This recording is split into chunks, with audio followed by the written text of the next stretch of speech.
Jadi seseorang semakin imannya sempurna, maka dia akan semakin lembut kepada keluarganya.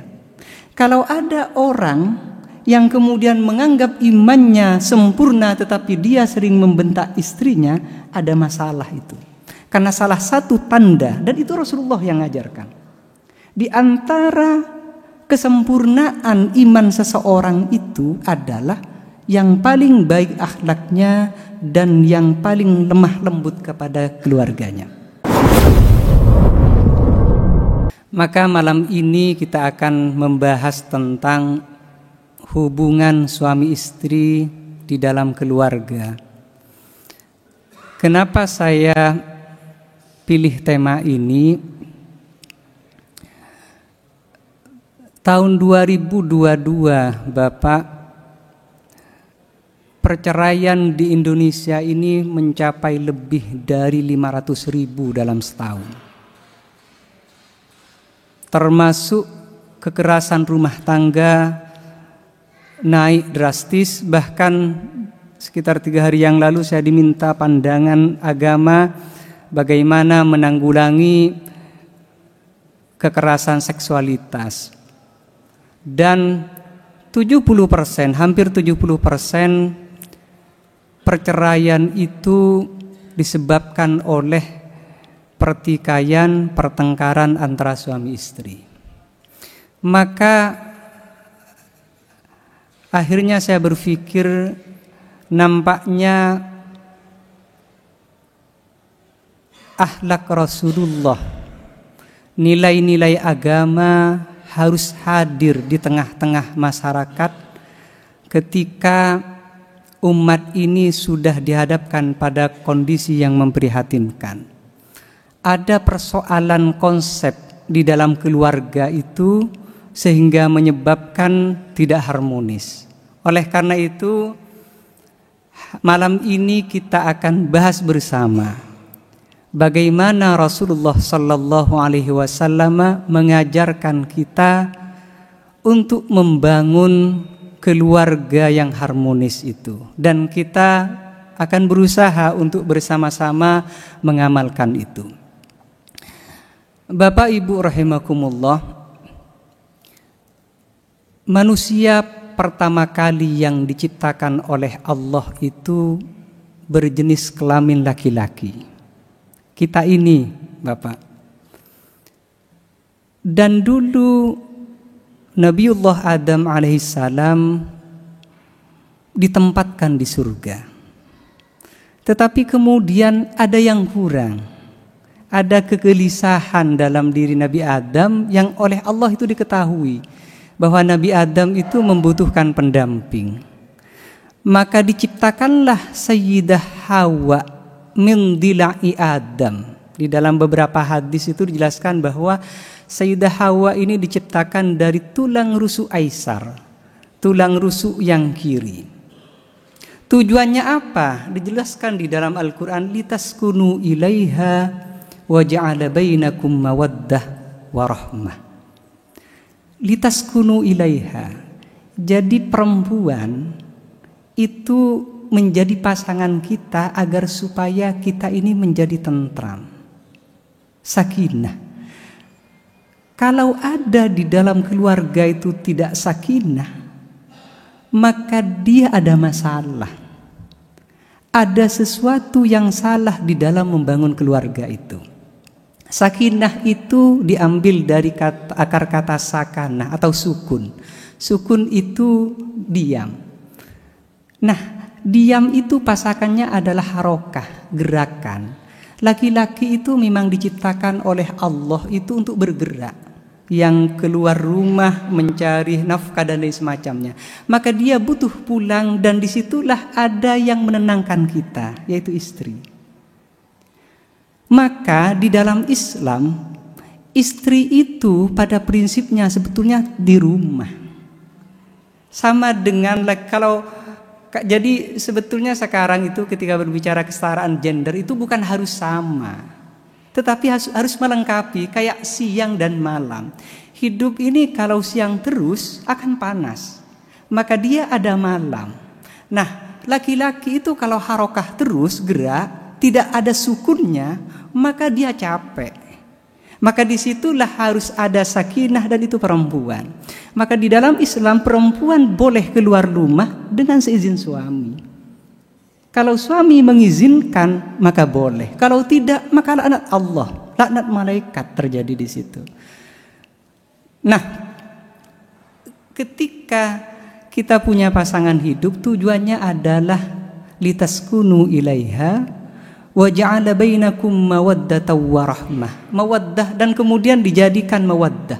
Mawaddah itu ulama berbeda pendapat, tetapi yang paling ashah itu adalah mahabbah. Mahabbatur rajul ila zaujatihi.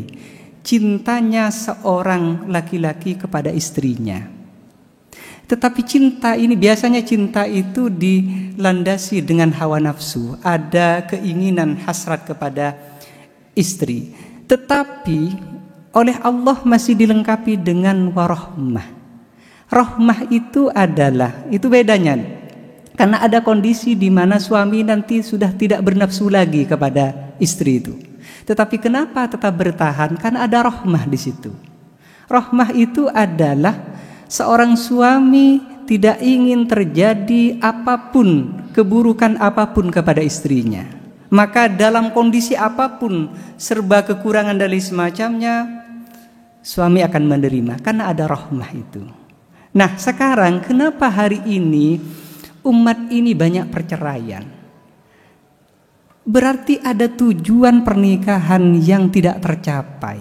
Litaskunu ilaiha wa ja'ala bainakum mawaddatan wa rahmah, itu tidak tercapai. Nah, oleh karena itu maka saya ingin menjelaskan begini. Pernikahan itu, termasuk yang belum menikah, tidak akan selamanya mulus. Dan itu dicontohkan sejak manusia pertama diciptakan. Nabi Adam dan Sayyidah Hawa pernah di surga bersama, bahagia bersama, pernah diusir bersama, pernah berpisah, dan kemudian coba ketika berdoa, jadi pernah jatuh, bangkit, bangun, dan bangkit lagi. Ketika Nabiullah Adam berdoa itu, di dalam Al-Quran ketika ada doa Rabbana zalamna anfusana wa illam taghfir lana wa tarhamna lanakunanna minal khasirin, itu bukan hanya Nabi Adam yang berdoa, tetapi waqala, dan berkata keduanya. Artinya memang Nabi Adam dan Siti Hawa ini punya visi misi yang sama.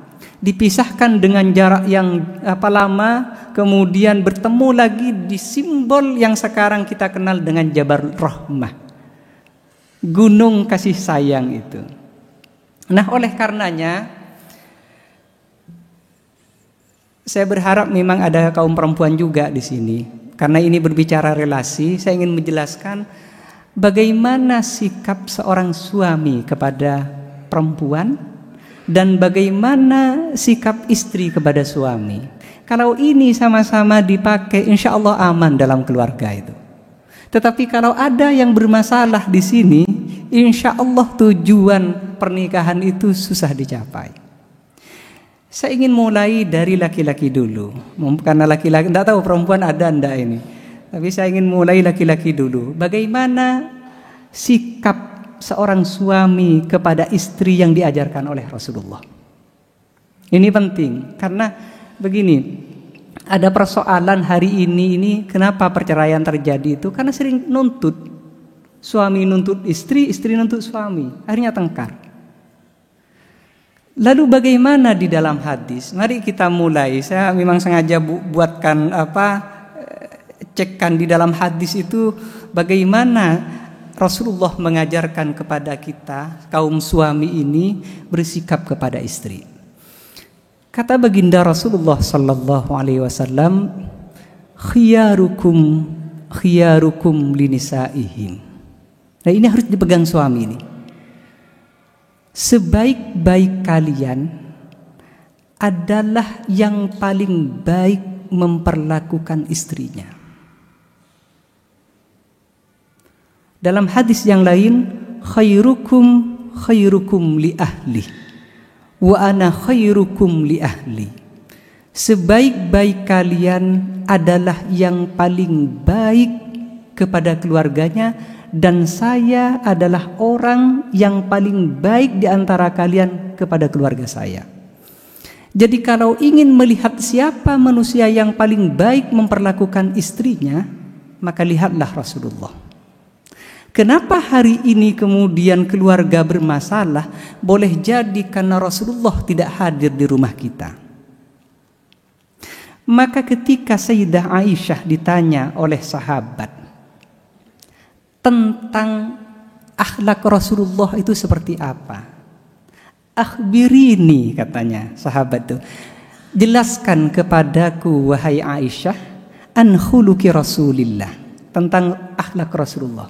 Maka qalat Aisyah menjawab, kana khuluquhul Qur'ana, akhlak Rasulullah itu Al-Qur'an. Ibu, bapak, orang yang paling tahu tentang kita itu adalah istri kita.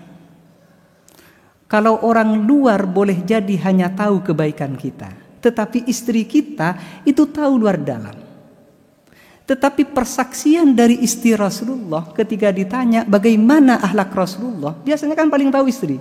Apa kata Aisyah? Kana khuluqul Qur'an. Maka kata Nabi, inna min akmalil mu'minina imanan, sesungguhnya di antara paling sempurnanya iman seseorang itu adalah ahsanuhum khuluqa, yang paling baik akhlaknya, wa altafuhum li ahlihim, dan yang paling lembut kepada keluarganya.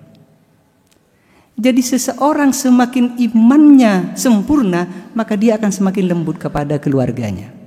Kalau ada orang yang kemudian menganggap imannya sempurna tetapi dia sering membentak istrinya, ada masalah itu. Karena salah satu tanda, dan itu Rasulullah yang ngajarkan, di antara kesempurnaan iman seseorang itu adalah yang paling baik akhlaknya dan yang paling lemah lembut kepada keluarganya. Makanya di dalam hadis itu ada dua hal yang paling banyak membuat orang itu masuk surga. Taqwallah wa husnul khuluq. Jadi sederhana sebetulnya. Husnul khuluq ini salah satu yang menjadi penyebab orang banyak masuk surga itu ini. Dan salah satu tanda bahwa kita ini imannya tidak bermasalah itu ketika kita punya akhlak yang baik. Nah, lalu bagaimana contoh-contoh Rasulullah di dalam kehidupan yang banyak diceritakan oleh Sayyidah Aisyah? Saya ingin membacakan hadis ini karena sekali lagi ini akan menjadi renungan kita bersama, termasuk saya, untuk kita amalkan bagaimana Rasulullah memperlakukan istrinya sehingga kemudian menjadi keluarga yang betul-betul menjadi percontohan. Pernah satu waktu Aswad bertanya kepada Sayyidah Aisyah, "Maka Nabi sallallahu alaihi wasallam yasna'u fi baitihi?" Aisyah, kalau Nabi Muhammad Rasulullah itu ada di rumahnya, apa yang dia lakukan? Apa jawab Aisyah? Kana yakunu fi mihnati ahlihi. Rasulullah itu kalau di rumah, dia itu membantu keluarganya. Bahkan di dalam syarah hadis ini, Rasulullah itu menjahit sendiri sandalnya, masak sendiri, Pak, termasuk menjahit sendiri baju yang sobek itu. Nah, baru kemudian ketika idza hadaras di dalam hadis idza hadaratis shalah, atau di dalam riwayat lain idza sami'al adzan, baru ketika Nabi itu mendengarkan azan, kharaja ila shalah, baru keluar menuju masjid. Jadi orang yang baik itu bukan yang di masjid terus. Suami yang baik itu bukan yang di masjid terus. Yang baik itu kalau waktunya kerja ya kerja, waktunya di rumah ya di rumah, waktunya ibadah ya ibadah. Rasulullah juga demikian. Makanya dulu pernah para sahabat itu datang kepada istri Nabi bertanya, Nabi itu seperti apa sih ibadahnya? Kemudian setelah oleh istrinya dijelaskan, para sahabat ini berpikir seakan-akan mengecilkan ibadah Rasulullah. Tapi kata sahabat yang lain, ya kalau Rasulullah wajarlah, karena Rasulullah itu wufira ma taqaddama min dzambi, kan gitu lah. Kalau Rasulullah kan sudah diampuni dosa masa lalu dan dosa yang akan datang, wa ma ta'akhkhar, maka wajar ibadahnya sedikit. Maka ketika Nabi mendengar itu, apa kata Nabi? Wallahi inni atqakum ilallah atau lillah wa akhsyakum. Demi Allah, aku ini orang yang paling bertakwa dan paling takut kepada Allah. Tetapi walakinni asumu wa aftiru. Tetapi aku berpuasa dan aku berbuka. Wa usolli wa arkudu. Aku sholat dan aku tidur. Wa atazawwajun nisa. Kenapa Nabi negur begitu? Karena ternyata sahabat yang merasa bangga itu cerita ke temannya. Saya ini setiap malam tidak pernah tidur. Qiyamul lail terus. Satunya lagi, saya tiap hari tidak pernah tidak puasa. Puasa terus. Satunya karena tidak ingin ganggu ibadahnya, saya tidak menikah. Ditegur oleh Nabi. Apa kata Nabi? Saya ini orang yang paling takwa kepada Allah, tetapi saya puasa dan saya berbuka. Saya sholat dan saya tidur kalau waktu tidur. Kemudian saya juga menikah. Makanya Nabi itu Bapak, Sayyidah Aisyah itu cerita, Nabi itu kalau pagi tanya ke istri tentang makanan, Aisyah, a'indaki syai'un, kamu punya sesuatu yang bisa dimakan enggak? Kalau Aisyah jawab la, enggak ada ya Rasul, maka kata Nabi kata Rasulullah, idzan asumuh. Kalau begitu hari ini saya puasa. Enggak bentak istri, Pak. Mana uang belanja kemarin kok nasi saja enggak, kan begitu kalau kita. Atau istrinya balas, "Nggak selama ini enggak kasih uang," gitu. Nah ini betapa luar biasa Rasulullah ketika enggak ada makanan, kalau begitu saya puasa. Dan istrinya enggak komplain. Jadi kita ini kadang Bapak banyak ngeluhnya. Malu sebetulnya kepada Rasulullah dengan kondisi kita hari ini. Sayyidah Aisyah itu pernah cerita bahwa tidaklah di rumah kami itu makan gandum 3 hari berturut-turut. Coba. Artinya kalau di sini kami itu tidak pernah makan beras 3 hari berturut-turut. Bahkan ketika mau wafat, kata Sayyidah Aisyah, sebelum Rasulullah wafat hanya 2 hal yang ada di rumah itu, aswadain, 2 hal yang hitam. Apa itu? Al-ma' wat tamr. Air dan kurma, itu yang dimakan tiap hari. Nah kita ini serba cukup, hari ini masih ngeluh, masih kurang syukur. Dan istri kita juga sama, suami kita juga sama, begitulah. Masih ngeluh kurang belanja dan lain semacamnya. Tidak ada hari ini Bapak yang kemudian untuk dimakan saja tidak ada dan tidak ngeluh itu. Paling minta cerai itu.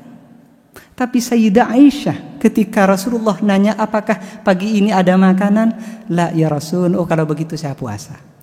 Nah suatu waktu ketika Rasulullah tanya lagi, a'indaki syai'un Aisyah, na'am ya Rasul, idzan aftiru, kalau begitu saya buka.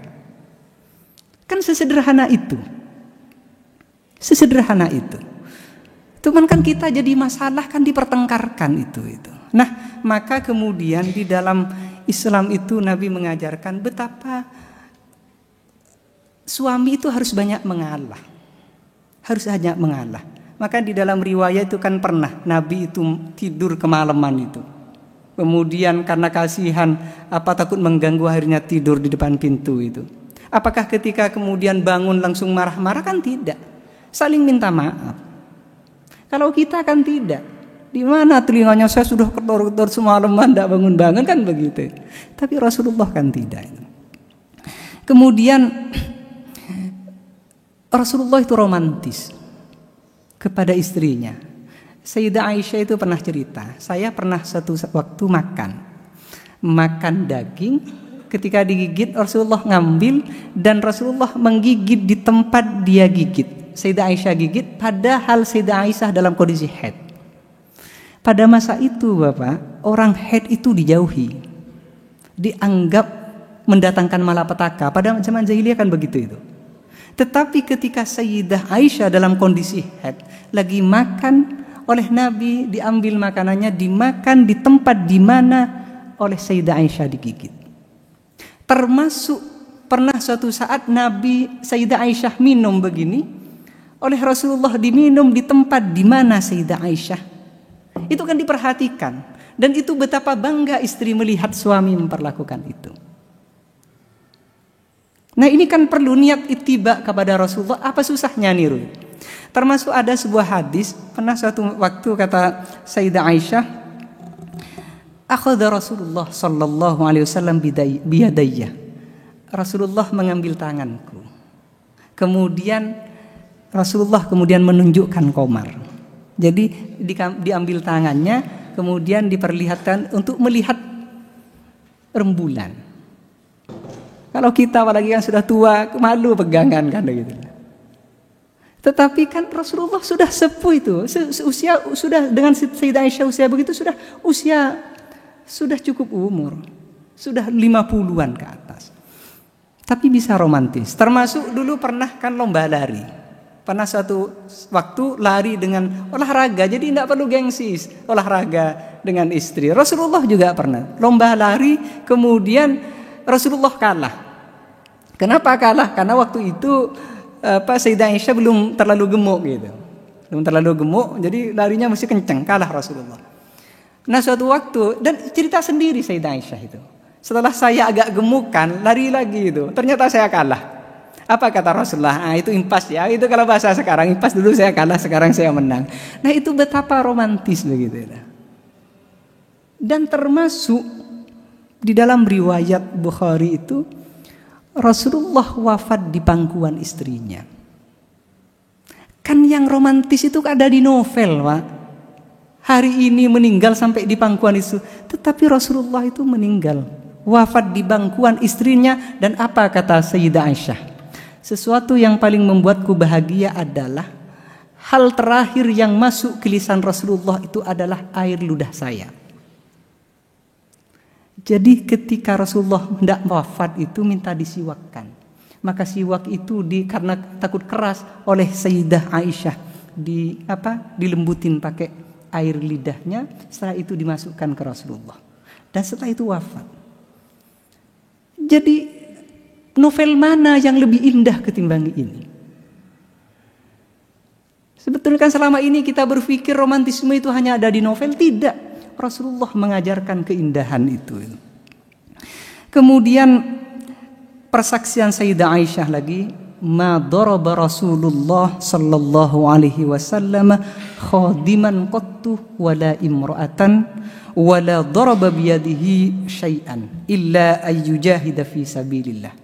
Rasulullah itu tidak pernah memukul pembantunya selamanya. Sama sekali belum pernah. Dan itu juga disaksikan oleh Anas bin Malik. Dan Rasulullah tidak pernah memukul istrinya. Termasuk tidak pernah memukul apapun dengan tangannya kecuali di dalam peperangan. Nah itu kalau mau niru Rasulullah, coba tiru yang begitu itu. Jangan ringan tangan ke istri itu. Karena Rasulullah itu persaksian dari Sayyidah Aisyah, tidak pernah memukul istrinya, termasuk memukul pembantunya. Nah kemudian bagaimana sikap istri kepada suami sekarang? Biar gantian, biar sama-sama tahu. Ini karena kalau tidak tahu itu tidak ketemu biasanya. Harus tahu. Jadi dalil-dalil tadi itu jangan dipegang istri masalah.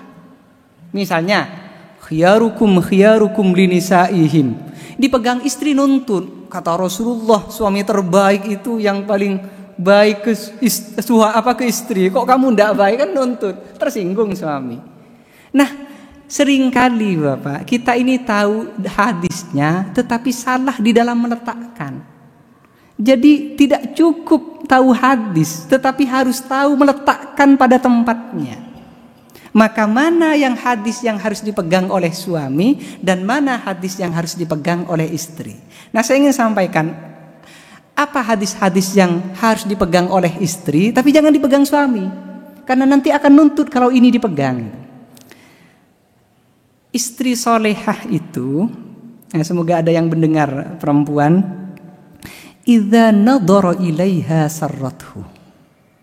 Ketika seorang suami melihat istrinya, maka istri tersebut membuatnya bahagia. Wa idza amaraha ata'athu. Ketika seorang suami memerintahnya, maka dia menaatinya. Kemudian wa idza waba anha hafizathu. Ketika suami berada di luar rumah, maka dia menjaga amanah suaminya. Nah, ini pegang istri nih, kalau dipegang suami bahaya. Termasuk Rasulullah mengatakan ayyumam ra'atin matat. Perempuan, siapapun perempuan yang mati, wa zawjuha radin anha atau wa zawjuha anha radin dakhalatil jannah.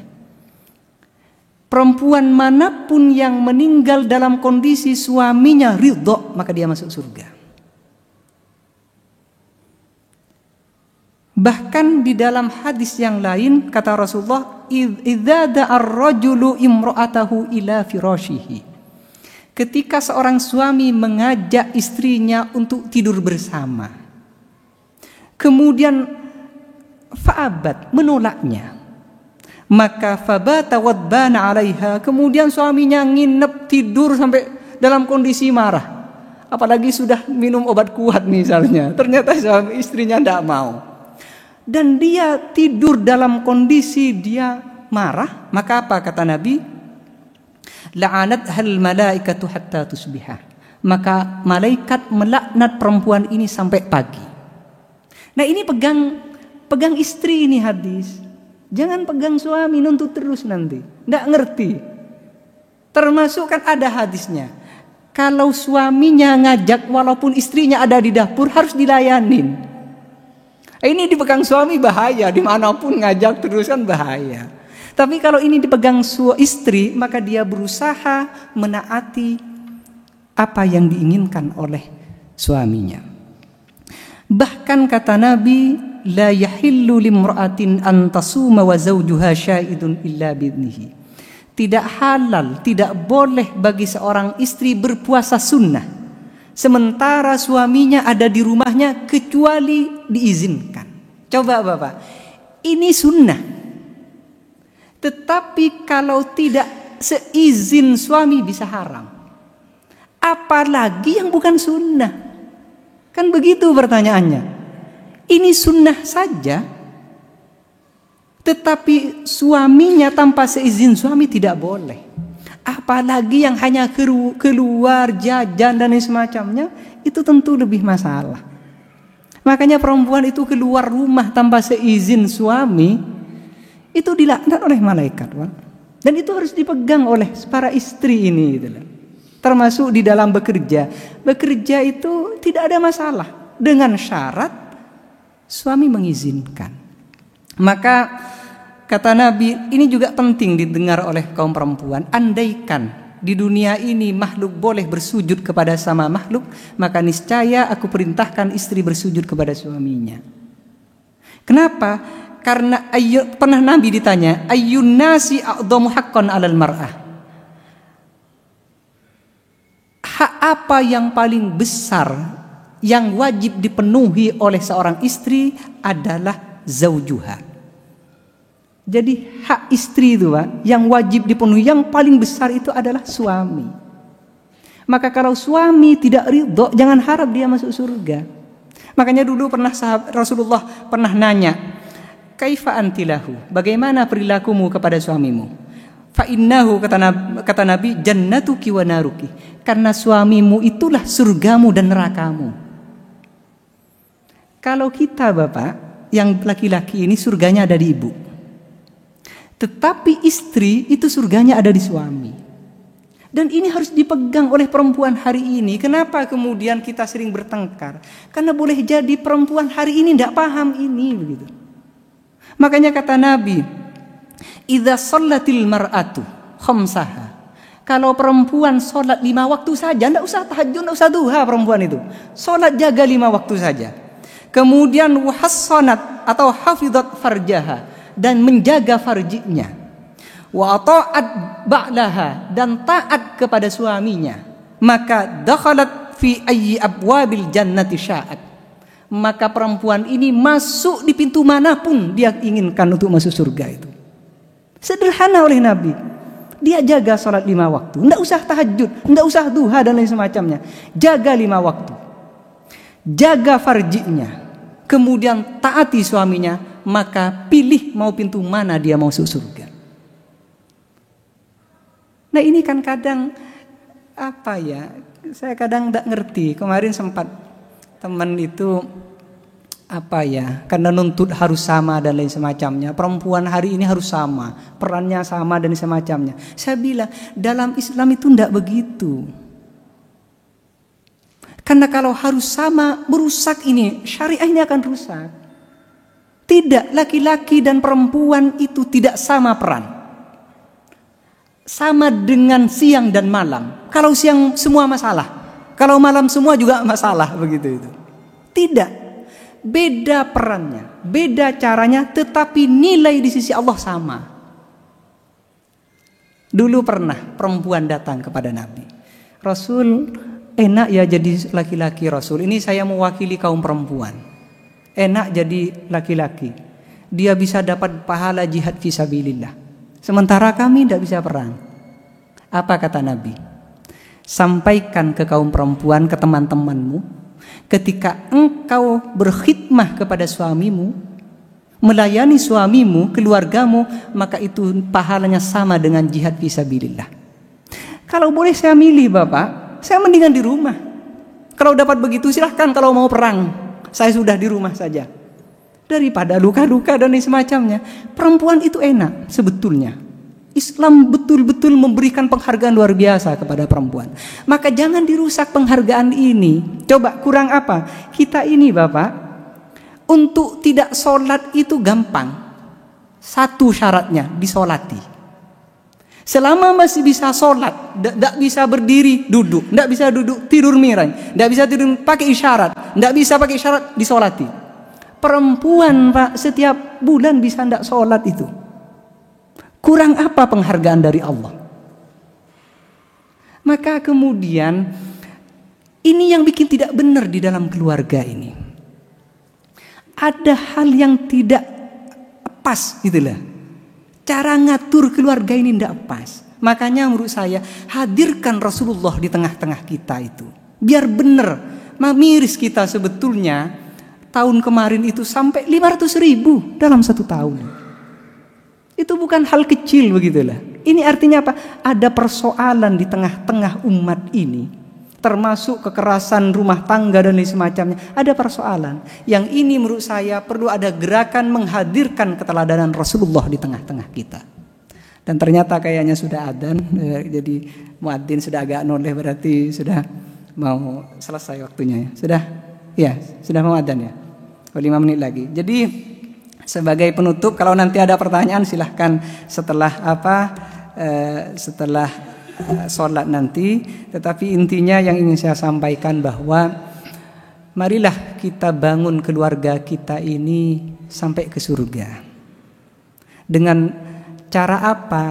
Raihlah tujuan berkeluarga itu untuk sakinah mawaddah warahmah itu.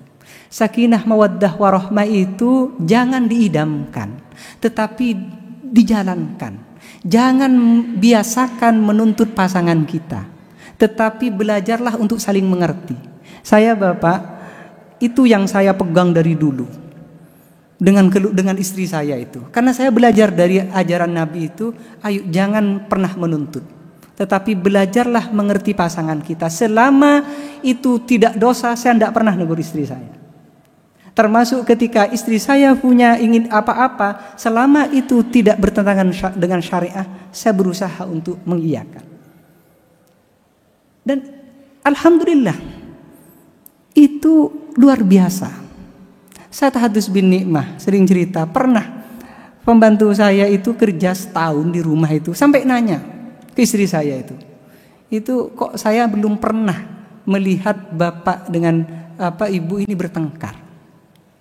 Ya manusiawi Pak, tengkar itu ada. Tetapi kan ada ilmunya itu. Nabi ngajarkan ilmu pertengkaran itu. Rasulullah itu ada pertengkaran juga di dalam keluarga itu. Jangan salah, ada pertengkaran. Dan pernah ada kasus hampir dicerai. Sayyidah Aisyah itu, hadithul ifki kan, diceritakan di dalam Al-Quran bagaimana Sayyidah Aisyah itu terkena hadithul ifki, kemudian dianggap berselingkuh itu. Sebulan Pak, ndak tidur bareng itu. Sebulan Pak, Sayyidah Aisyah itu sakit, dipulangkan ke rumahnya. Jadi jangan dikira ndak ada pernah dianggap selingkuh itu. Tapi kemudian akhirnya turun ayat untuk membebaskan itu. Artinya apa? Pernah dulu Hafsah dengan dengan Sofiyah tengkar juga. Jadi jangan dikira di dalam kehidupan Nabi itu tidak ada masalah, ada, tetapi ada ilmunya. Tidak sampai kepada perceraian itu. Nah ini yang kemudian tidak kita ingin. Pertengkaran itu bumbu. Yang namanya kita ini kan beda otak, Pak. Perempuan itu lebih perasa, kemudian kita ini lebih pakai logika. Itu kalau tidak pinter-pinter cekcok terus. Maka disitulah perlu ilmu, disitulah perlu agama hadir untuk kemudian itu menjadi bumbu keluarga sehingga menjadi indah keluarga ini. Saya kira begitu sebagai pengantar. Mari kita bersama-sama niatkan mengamalkan hadis Rasulullah yang tadi kita pelajari bersama. Kurang lebihnya mohon maaf. Assalamualaikum warahmatullahi wabarakatuh.